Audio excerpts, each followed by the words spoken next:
నమస్తే, welcome to ABN clinic. మానవ శరీరంలో కాలేయం అతి ప్రధానమైన అవయవం. ఈ భాగానికి ఏర్పడే ఆరోగ్య సమస్యల్లో కాలేయ క్యాన్సర్ ప్రధానమైనది.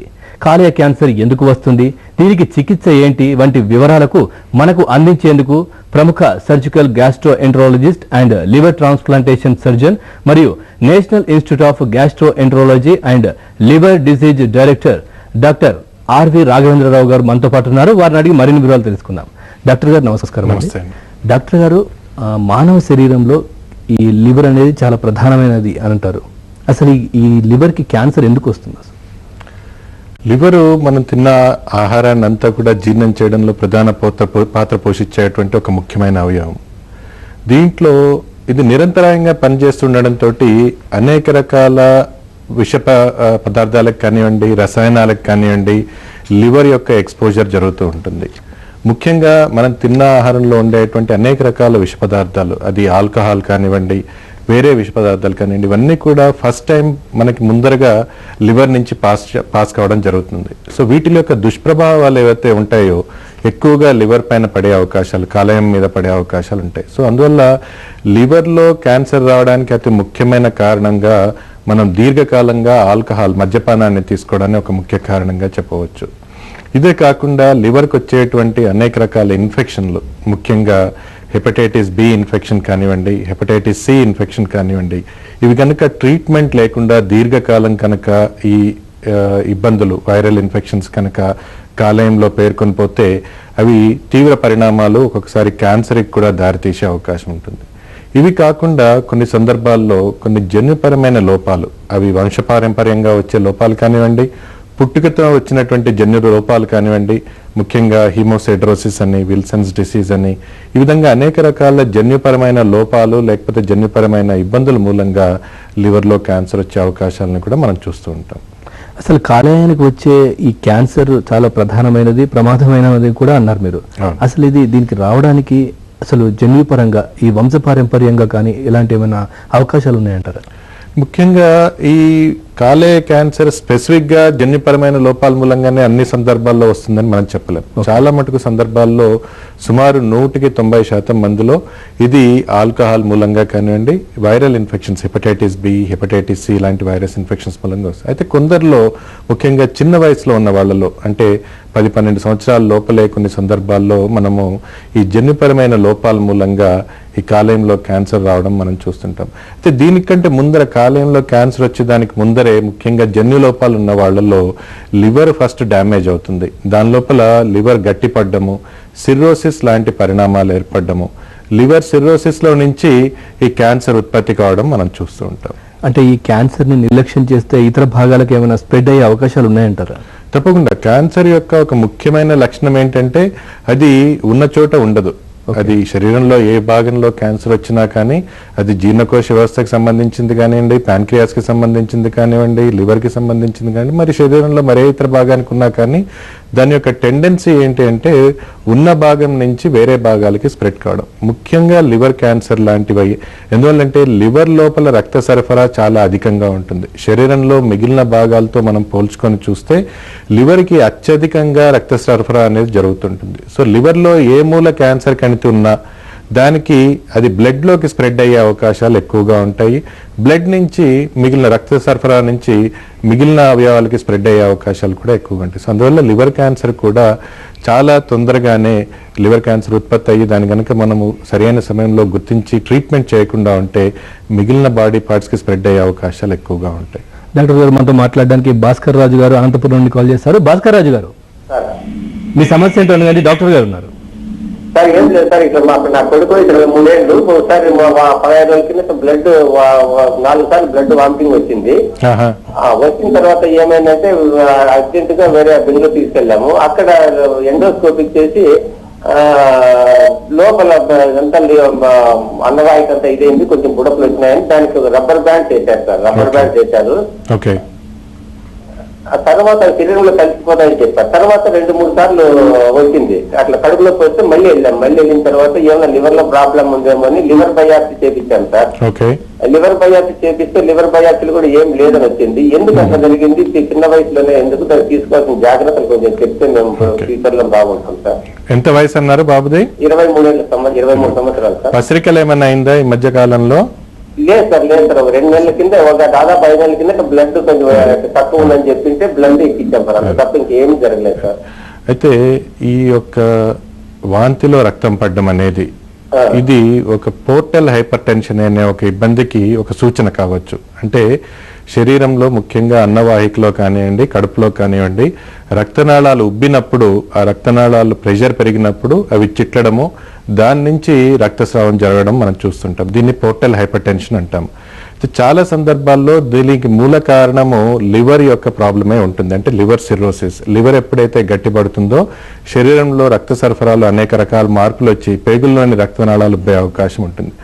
అయితే లివర్ బయాప్సీ నార్మల్గా ఉందన్నారు, ఇంత మునుపు అన్నారు. కాబట్టి ఒక సమస్య ఏంటంటే లివర్కి సప్లై చేసే రక్తనాళం ఏదైతే ఉంటుందో పోర్టల్ వీన్ అంటాము, దీని లోపల పుట్టుకతో కానీ పుట్టిన తర్వాత కొన్ని రకాల ఇబ్బందుల మూలంగా దాని లోపల క్లాట్ కనుక ఏదైనా చేరితే దాని మూలంగా కూడా శరీరంలో పేగుల్లో రక్తనాళాలు ఉబ్బడము, అవి చిట్లడము, పోర్టల్ హైపర్ టెన్షన్ బ్లీడింగ్ కావడం కూడా మనం చూస్తుంటాం. దీన్నే extra hepatic portal vein obstruction అంటాం.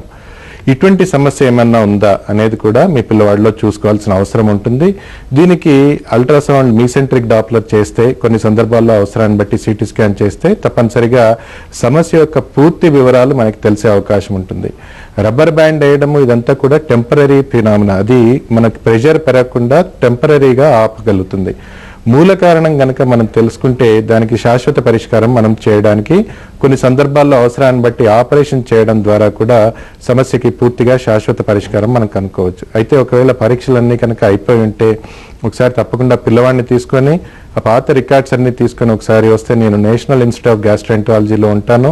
ఇది ఇందిరా పార్క్ దగ్గర ఎదురుకుండా లోయర్ ట్యాంక్ బండ్లో ఉంటుంది హైదరాబాద్లో.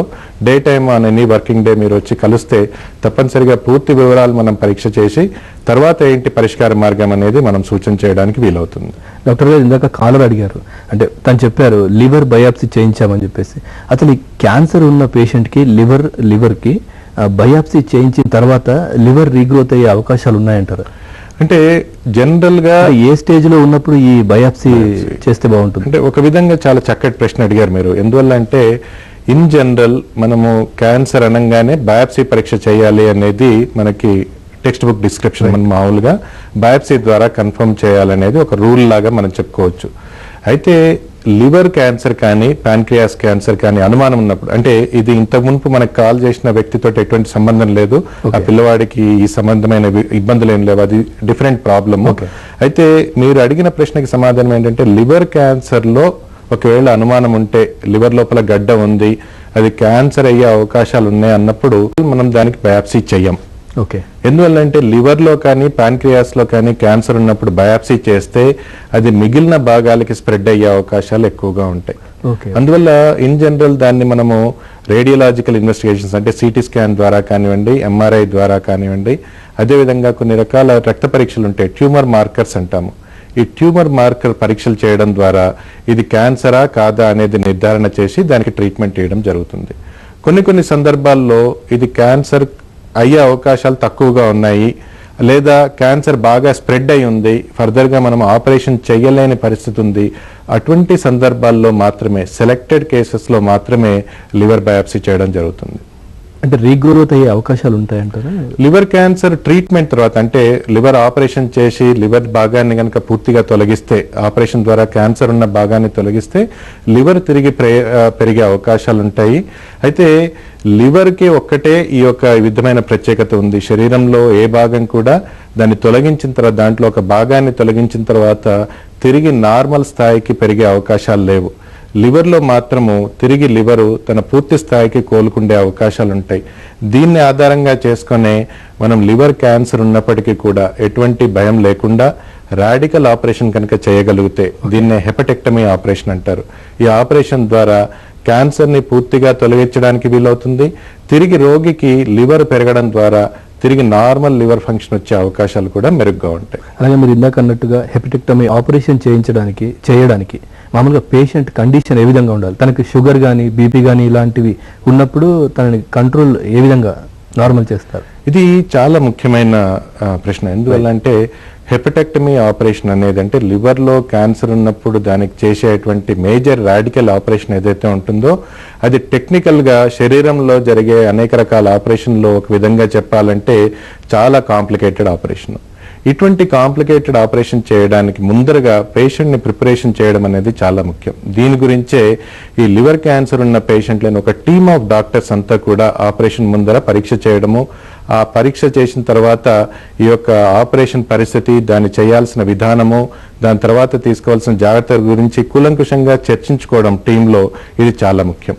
అందువల్లే మనం కూడా ఈ యొక్క ఇంపార్టెన్స్ని గుర్తించే నేషనల్ ఇన్స్టిట్యూట్ ఆఫ్ గ్యాస్ట్రెంటాలజీలో కూడా లివర్ విభాగం ఒకటి సెపరేట్గా మనం పెట్టడం జరిగింది. దీని లోపల ఒక సర్జను, ఒక hepatologist, radiologist, pathologist, anaesthetist, critical care specialist, cardiologist, ఈ విధంగా అందరూ కూడా ఒక టీం లాగా ప్రతి ఒక్క కేసుని కూడా పర్టికులర్గా ఈ క్యాన్సర్ ఉన్నటువంటి పేషెంట్లకి, లివర్ క్యాన్సర్ కానీ ప్యాన్క్రియాస్ క్యాన్సర్ కానీ ఇటువంటి ఇబ్బందులు ఉన్న పేషెంట్స్ని కూలంకుషంగా పరీక్ష చేయడము, వాళ్ళని పూర్తిగా అన్ని వివరాలు తెలుసుకున్న తర్వాత ముఖ్యంగా మీరు అన్నట్టు కొన్ని మెడికల్ రిస్క్ ఫ్యాక్టర్స్ ఏమన్నా ఉంటే, షుగర్ కానివ్వండి, బీపీ కానివ్వండి, హార్ట్ ప్రాబ్లం కానివ్వండి, వీళ్ళని పూర్తిగా తొలుతగా ఆపరేషన్ ముందరగానే వీళ్ళని నార్మల్ స్థాయికి, వీలైనంత నార్మల్ స్థాయికి తీసుకురావడానికి ప్రయత్నం చేయడము, దాని తర్వాతనే ఆపరేషన్ చేయడం అనేది జరుగుతూ ఉంటుంది.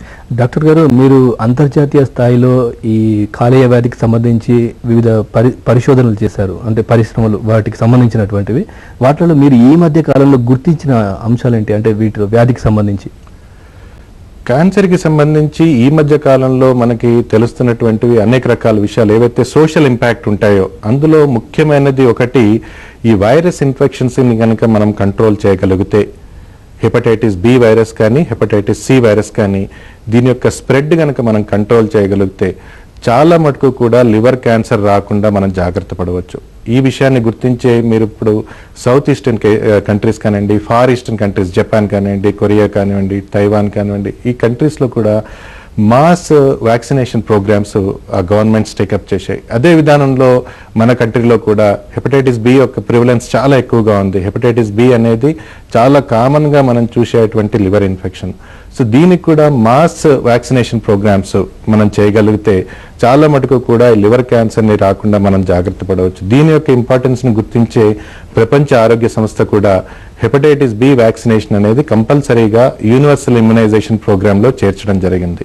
అదేవిధంగా ఆల్కహాల్ యొక్క నియంత్రణ, మద్యపానాన్ని ఎంతవరకు మనం తగ్గించగలిగితే అది గవర్నమెంట్ పరంగా కానివ్వండి, నాన్ గవర్నమెంటల్ ఆర్గనైజేషన్స్ ఎన్జిఓస్ ద్వారా మనము దీని యొక్క ప్రత్యేకత తెలపడం కానివ్వండి, దీని యొక్క అవగాహన కల్పించడం కానివ్వండి, అదేవిధంగా ఇండివిజువల్ లెవెల్లో కూడా మనం ఆల్కహాల్ కన్జంప్షన్ ఎంత తగ్గిస్తే లివర్ యొక్క ఇబ్బందులు, అదేవిధంగా లివర్ క్యాన్సర్ ఇన్ పర్టికులర్ రాకుండా చాలా వరకు జాగ్రత్త పడవచ్చు. అలాగే చిన్నపిల్లల్లో కూడా కాలేయ క్యాన్సర్ అంటున్నారు. అసలు దీని వివరాలు ఏంటి? అసలు ఎందుకు వస్తుంది ప్రధానంగా చిన్నపిల్లల్లో?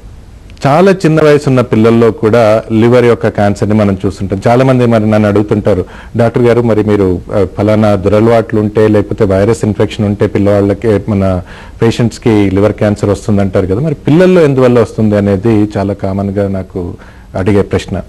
చిన్నపిల్లల్లో కూడా ముఖ్యంగా 1 నుంచి 5 సంవత్సరాల వయసున్న పిల్లల్లో కొన్ని రకాల జన్యుపరమైన మార్పుల మూలంగా ఈ యొక్క లివర్లో క్యాన్సర్ వచ్చే అవకాశం ఉంటుంది. దీన్నే హెపటోబ్లాస్టోమా అని మనము అనుకుంటూ ఉంటాం. ఈ యొక్క క్యాన్సర్ అనేది ముఖ్యంగా 1 నుంచి 5 సంవత్సరాల పిల్లల్లో, ముఖ్యంగా చిన్నపిల్లల్లో, ఈ యొక్క బాలల్లో, బాయ్స్లో ఈ యొక్క క్యాన్సర్ వచ్చే అవకాశాలు మనం చూస్తుంటాం. ఈ యొక్క హెపటోబ్లాస్టోమా అనేది లోపల అది ఎటువంటి రోగ లక్షణాలు లేకుండా పెరిగిపోవడం కూడా దీంట్లో గమనించాల్సిన విషయం. అలాగే మనతో మాట్లాడడానికి సురేందర్ రెడ్డి గారు కరీంనగర్ నుండి కాల్ చేశారు. సురేందర్ రెడ్డి గారు, నా పేరు సురేందర్ డాక్టర్. చెప్పండి, మీ సమస్య ఏంటో అడగండి, డాక్టర్ గారు ఉన్నారు. లివర్ ఎన్లార్జ్మెంట్ అంటే ఏంటి, దాని వల్ల క్యాన్సర్ ఏమన్నా వస్తుందా, అది తక్కువ కారణాలు ఏంటి అది కావాలి. ఓకే, అంటే లివర్ ఎన్లార్జ్మెంట్ అంటే లివర్ యొక్క సైజ్ పెరగడం, నార్మల్ గా ఉండాల్సిన సైజ్ కంటే లివర్ ఎన్లార్జ్మెంట్ పెరగడాన్ని లివర్ ఎన్లార్జ్మెంట్ అంటారు. ఇది చాలా సందర్భాల్లో మనం చూసే ఈ యొక్క దీనికి మూల కారణము ఇది ఫ్యాటీ లివర్ ఉంటుంది. దానికి మనం పెద్దగా కంగారు పడాల్సిన అవసరం లేదు. ముఖ్యంగా ఆల్కహాల్ దీర్ఘకాలంలో తీసుకునే వాళ్ళలో కానివ్వండి, అదేవిధంగా సెడెంటరీ లైఫ్ స్టైల్ అంటే సరి అయిన వ్యాయామం లేకపోవడం మూలంగా ఈ విధమైన ఫ్యాటీ లివర్ అది చేరడం చూస్తూ ఉంటాము. స్థూలకాయం ఉండడము, ఆహారంలో ఎక్కువగా నూనె పదార్థాలు తీసుకోవడం, ముఖ్యంగా నాన్ వెజిటేరియన్ ఐటమ్స్ అవి తీసుకోవడము, ఆల్కహాల్ ఎక్కువగా మితిమీరి తీసుకోవడం, ఇటువంటి వాళ్ళలో ఈ ఫ్యాటీ లివర్ వస్తుంది. దాని మూలంగా కొంత లివర్ ఎన్లార్జ్మెంట్ వస్తుంది. సో దాని గురించి పెద్దగా కంగారు పడాల్సిన అవసరం లేదు. దీని మూలంగా క్యాన్సర్ వచ్చే అవకాశాలు కూడా ఏమీ లేవు. అయితే అది చెప్పిన తర్వాత ముఖ్యంగా గమనించాల్సింది ఏంటంటే లివర్ యొక్క వాపు, లివర్ ఎన్లార్జ్మెంట్ అనేది మిగతా కారణాల మూలంగా కూడా రావచ్చు. అందులో ఒక ముఖ్యమైన కారణము తీవ్రమైన ఆల్కహాల్ తీసుకోవడం మూలంగా వచ్చేటువంటి లివర్ ఎన్లార్జ్మెంట్, అది సబ్సిక్వెంట్ గా లివర్ సిర్రోసిస్ కి, లివర్ క్యాన్సర్ కి దారితీసే అవకాశం కూడా ఉంటుంది. ఈ సందర్భంలో నేను ఇంకో చెప్పాల్సిన ముఖ్యమైన విషయం ఏంటంటే, మనం ఇందాక చిన్నపిల్లల్లో లివర్ క్యాన్సర్ గురించి మాట్లాడుకుంటున్నాం. చిన్నపిల్లల్లో కూడా లివర్ యొక్క వాపుతోటే ఈ క్యాన్సర్ అనేది బయటపడుతుంది.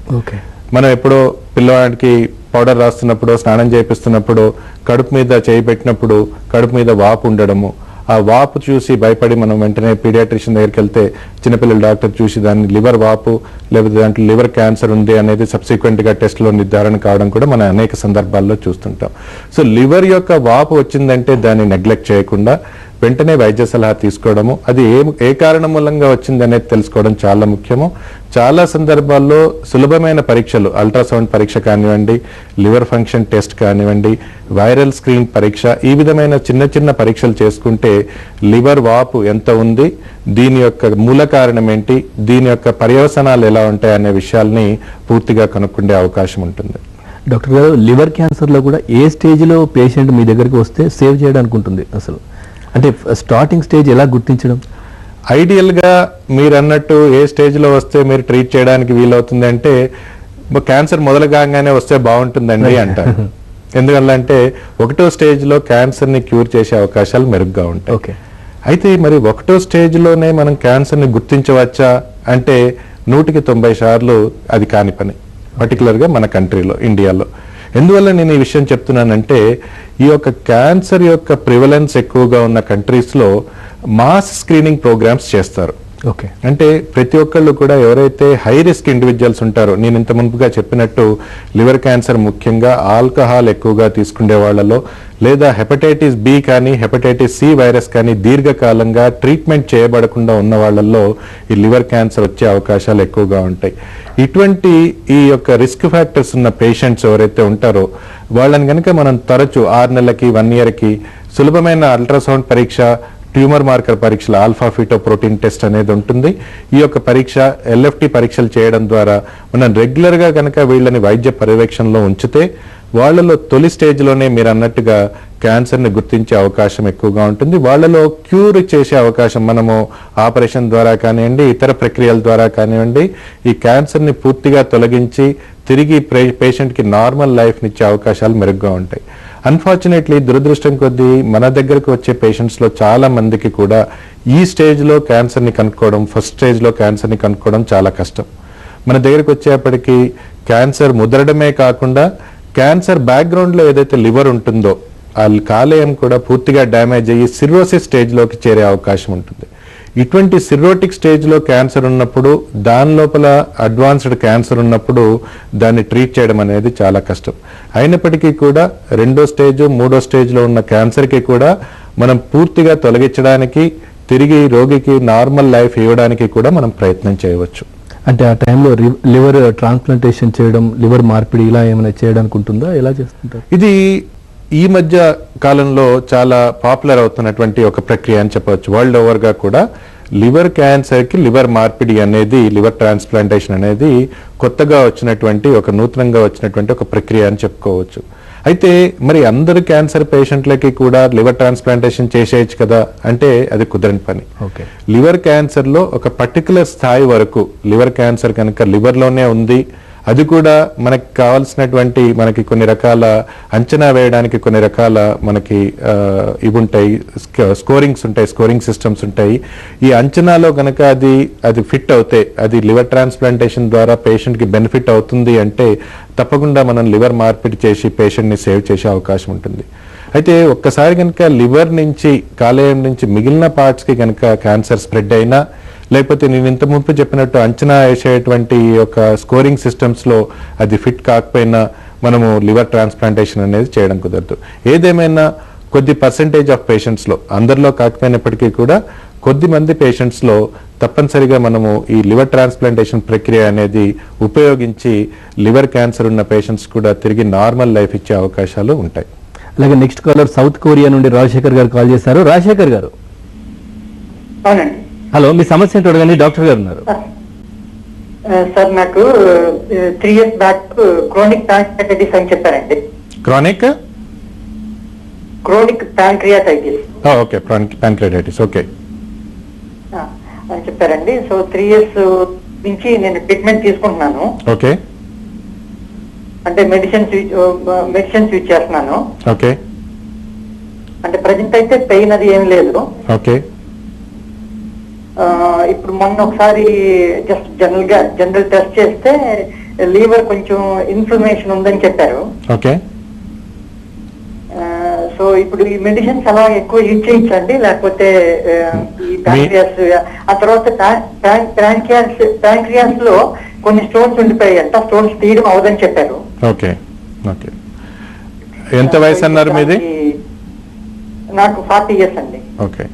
వేరే అలవాట్లు ఏమన్నా ఉన్నాయా? నాకు అస్సలు డ్రింకింగ్ నెవర్ అండి. డ్రింకింగ్ హ్యాబిట్ అసలు లేదు, స్మోకింగ్ ఏం లేదు. అయితే అంటే ఈ రోజు మనం లివర్ క్యాన్సర్ గురించి పర్టికులర్గా మాట్లాడుతున్నప్పటికీ కూడా కాలరు ఏదైతే ప్యాంక్రియాస్ సమస్య, క్రానిక్ ప్యాంక్రియాటైటిస్ సమస్య గురించి ఏదైతే ప్రశ్న వేశారో, ఇన్ జనరల్ లివరు ప్యాంక్రియాస్ కూడా మనం ఒక విధంగా చెప్పాలి అంటే ఈ రెండు ఇంటర్ కనెక్టెడ్ బాడీ పార్ట్స్ అనే చెప్పాలి. మన జీర్ణ వ్యవస్థకి అనుబంధంగా ఉండి లివర్ మరియు ప్యాంక్రియాస్ మన యొక్క తిన్న ఆహారాన్ని జీర్ణం చేయడానికి దోహదపడుతూ ఉంటాయి. అయితే ప్యాంక్రియాస్లో ఎప్పుడైతే రాళ్లు చేరడం అనేది జరుగుతుందో దాన్ని మనం క్రానిక్ ప్యాంక్రియాటైటిస్ అంటాం. దీని లోపల నొప్పి అనేది ఒక ముఖ్యమైన లక్షణం. అయితే చిన్న వయసులోనే, మీ వయసుకే ఈ విధంగా 40 సంవత్సరాలకే రాళ్లు చేరడం అనేది, దీన్ని ఒక విధంగా చెప్పాలంటే దీంట్లో ట్రాపికల్ ప్యాంక్రియాటైటిస్ అనేది ఒక ఇది ఉంటుంది, ఒక వ్యాధి. దీని లోపల ట్రాపికల్ ప్యాంక్రియాటైటిస్ లో కూడా ప్యాంక్రియాస్ లో ఎటువంటి అలవాట్లు లేకుండా, ఇన్ జనరల్ ఆల్కహాల్ ఎక్కువగా తీసుకునే వాళ్ళలో ఈ క్రానిక్ ప్యాంక్రియాటైటిస్ ని చూస్తుంటాము. అయితే ఇవాళ రేపు చిన్న వయసులోనే 20-25 సంవత్సరాలకి, కొన్నిసార్లు 10 సంవత్సరాల పిల్లల్లో కూడా నేను ఆపరేషన్లు చేసిన కేసెస్ ఉన్నాయి. అయితే క్రానిక్ ప్యాంక్రియాటైటిస్ లో, ట్రాపికల్ ప్యాంక్రియాటైటిస్ లో ఫ్యూచర్లో ఇబ్బందులు వచ్చే అవకాశాలు ఎక్కువగా ఉంటాయి. ఎందుకంటే వీళ్ళలో ఈ యొక్క ఇబ్బంది చాలా చిన్న వయసులో మొదలవుతుంది కాబట్టి ఫ్యూచర్లో నొప్పి యొక్క తీవ్రత పెరగడము, అదేవిధంగా షుగర్ లాంటి ఇబ్బందులు వచ్చే అవకాశాలు ఎక్కువగా ఉంటాయి. ఏదేమైనా ఇన్ జనరల్ ఇది మందులతోటి క్యూర్ అయ్యే ప్రాబ్లం కాదు. అవసరాన్ని బట్టి మీకు ఒకసారి ఈఆర్సిపి పరీక్ష అది చేయవలసి ఉంటుంది. ప్యాంక్రియాస్ లోపల స్టోన్స్ని కనుక మనం ఏమన్నా ఈ ఎండోస్కోపీ విధానాల ద్వారా తొలగించగలమా, లిథోట్రిప్సీ విధానాల ద్వారా తొలగించగలమా అంటే ఆపరేషన్ లేకుండానే ఎండోస్కోపీ విధానాలు కనుక తొలగించి ప్యాన్క్రియాస్కి ఏర్పడుతున్నటువంటి అడ్డంకిని మనం తొలగిస్తే ప్యాన్క్రియాస్ డ్యామేజ్ యొక్క ప్రోగ్రెస్ కొంచెం తగ్గే అవకాశం ఉంటుంది. ఫ్యూచర్లో ఇబ్బందులు వచ్చే అవకాశం కూడా తక్కువగా ఉంటుంది. మీ ఈసారి ఇండియాకి వచ్చినప్పుడు ఆ పాత రికార్డ్స్ అవన్నీ తీసుకొని వస్తే తప్పనిసరిగా నేను national institute of gastroenterology and liver diseases, ఇది లోయర్ ట్యాంక్ బండ్లో ఉంటుంది, ఇందిరా పార్క్ ఎదురకుండా, మీరు వస్తే తప్పకుండా మీకు పూర్తిగా సూచనలు ఇవ్వడానికి అవకాశం ఉంటుంది. ఏదేమైనా మీరు కొత్త అలవాట్లకి అలవాటు కాకండి, దురలవాట్లకి. అదేవిధంగా ఆహారంలో ఈ యొక్క నూనె పదార్థాలని తక్కువగా తీసుకోండి, వేపుడు పదార్థాలని, నూనె పదార్థాలని తక్కువగా తీసుకోండి. ఇప్పుడు వాడుతున్న మందుల్ని, ఎంజైమ్ సప్లిమెంట్స్ ఏవైతే వాడుతున్నారో అవి కంటిన్యూ చేయండి. వచ్చినప్పుడు తప్పనిసరిగా ఒకసారి మీరు ఆ రికార్డ్స్ అన్ని తీసుకొని వస్తే తప్పనిసరిగా మీకు పూర్తిగా సూచనలు ఇవ్వడానికి వీలవుతుంది.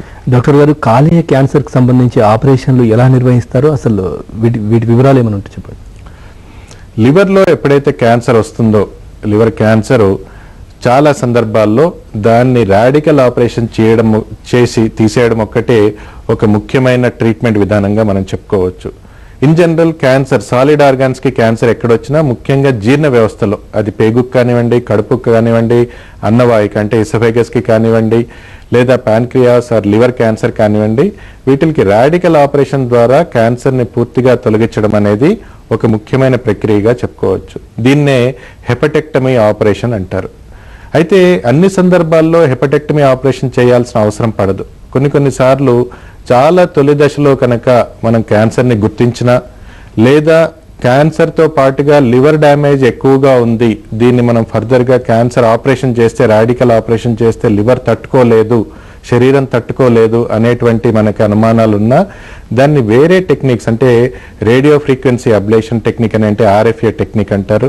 అదేవిధంగా కొన్ని రకాల ఎంబలైజేషన్ విధానాలు, కీమో ఎంబలైజేషన్ విధానాల ద్వారా కానివ్వండి, ఒకవేళ కనుక క్యాన్సర్ బాగా స్ప్రెడ్ అయి ఉంటే లివర్ లోపల, లివర్ ట్రాన్స్ప్లాంటేషన్ చేయలేని పరిస్థితి కనుక ఏర్పడి ఉంటే అటువంటి సందర్భాల్లో ఇంట్రా ఆర్టీరియల్ రేడియేషన్ విధానాలు అంటే పైనుంచి రేడియేషన్ ఇవ్వకుండా డైరెక్ట్గా క్యాన్సర్లోకే రేడియేషన్ ఇచ్చే విధానాలని కూడా ఆధునిక టెక్నాలజీలతో మనము డెవలప్ చేయడం చూస్తున్నాము. ఈ విధమైన విధానాల ద్వారా హై డోస్ రేడియేషన్ని మనం క్యాన్సర్ కణితికి, లివర్లోని క్యాన్సర్కి ఇచ్చే అవకాశాలు, దాని ద్వారా కొంతవరకు దీని యొక్క తీవ్రతను తగ్గించే అవకాశాలు మనకి మెరుగ్గా ఉంటాయి. అయితే దీంతో పూర్తిగా క్యాన్సర్ మనం పూర్తిగా తీసేయగలమని మనం చెప్పలేకపోయినప్పటికీ కూడా కొంతలో కొంత క్యాన్సర్ యొక్క తీవ్రత తగ్గించడానికి, రోగికి ఉన్న సిమ్టమ్స్ నుంచి కొంత ఉపశమనం కలిగించడానికి వీలవుతుంది. డాక్టర్ గారు, లివర్ క్యాన్సర్ అనగానే చాలా మంది భయపడుతూ ఉంటారు. అంటే ఇంకా ఏం చేయాలో తెలియకుండా ఏమో అయిపోతుంది అన్నట్టుగా. అసలు ఈ లివర్ క్యాన్సర్ కి కంప్లీట్ గా క్యూర్ అయ్యే అవకాశాలు ఎంతవరకు ఉన్నాయంటారు? క్యూర్ అయ్యే అవకాశాలు అనేవి అది డిపెండ్స్ ఆన్ ద స్టేజ్. మనం గనక అంటే చాలా పేషెంట్స్ వస్తూ ఉంటారు, అంటే ఏ స్టేజ్ లో వాళ్ళు వస్తూ ఉంటారు, వాళ్ళకి సిమ్టమ్స్ ఏ విధంగా ఉంటాయి? అంటే రోగ లక్షణాలు అంటే ముఖ్యంగా ఈ లివర్ క్యాన్సర్ లో కడుపులో నొప్పి ఒక రోగ లక్షణంగా మనం చెప్పుకోవచ్చు. అంటే కడుపులో కుడి పక్కన పై భాగంలో నొప్పి రావడము, ఈ నొప్పితో పాటుగా కొన్ని సందర్భాల్లో మనము జాండీస్, పసిరికలు చూడడము, కొన్నిసార్లు చలి జ్వరం చూడడము, కడుపు ఉబ్బడము, కడుపులో నీరు చేరడం లాంటి లక్షణాలని కూడా మనం చూస్తుంటాం. ఏదేమైనా క్యాన్సర్కి పర్టికులర్గా లక్షణాలు అంటూ లివర్ క్యాన్సర్లో చాలా అరుదుగా మనం చూస్తాం. మోస్ట్ ఆఫ్ ద టైమ్స్ ఈ లక్షణాలన్నీ కూడా లివర్ ఏదైతే డ్యామేజ్ అయి ఉంటుందో, సిర్రోటిక్ లివర్ ఏదైతే ఉంటుందో దాని మూలంగా వచ్చే లక్షణాలే ఎక్కువగా ఉంటాయి. కడుపు ఉబ్బడము, కడుపులో నీరు చేరడము, కాళ్ళు ఉబ్బడము, అదేవిధంగా పసిరికలు ఉండడము, శరీరం బక్కచిక్కిపోవడం, ఇటువంటి లక్షణాలన్నీ కూడా లివర్ సిర్రోసిస్కి, లివర్ కాలేయ సిర్రోసిస్కి ఒక ముఖ్యమైన లక్షణాలుగా ఉంటాయి. వీటితో పాటుగా నొప్పి ఉండడం, కడుపులో కుడిపక్కన పై భాగంలో నొప్పి ఉండడం కూడా మనం కాలేయ క్యాన్సర్లో చూస్తుంటాం. అయితే ఇవన్నీ వచ్చేటప్పటికీ, ఈ రోగ లక్షణాలు కనిపించేటప్పటికీ కాలేయ క్యాన్సర్ ఒక విధంగా చెప్పాలంటే ముదిరిన స్టేజ్లోనే, అడ్వాన్స్ స్టేజ్లో ఉందనే మనం చెప్పుకోవాలి. అందువల్ల ఈ లక్షణాలు వచ్చేంత వరకు పూర్తిగా ఎదురు చూడకుండా, ముఖ్యంగా ఈ యొక్క హై రిస్క్ ఇండివిజువల్స్ ఎవరైతే ఉంటారో, ఆల్కహాల్ కానీ దీర్ఘకాలం తీసుకుంటున్న వాళ్ళు, ట్రీట్మెంట్ చేయబడని hepatitis B, hepatitis C infections ఉన్న వాళ్ళు, ఇటువంటి వాళ్ళు రెగ్యులర్గా వైద్య సలహా తీసుకుంటూ కొన్ని రకాల సులభమైన వైద్య ప్రక్రియలు, వైద్య పరీక్షలు కనుక చేయించుకుంటే క్యాన్సర్ని తొలి స్టేజ్లోనే గుర్తించే అవకాశం ఉంటుంది. Thank you very much doctor గారు. కాలేయ క్యాన్సర్కి సంబంధించి ఏబిఎన్ ప్రేక్షకులు అడిగిన ప్రశ్నలకి చాలా వివరంగా సమాధానాలు చెప్పారు. ఇది వాళ్ళ క్లినిక్. చూస్తూనే ఉండండి ఏబిఎన్ ఆంధ్రజ్యోతి.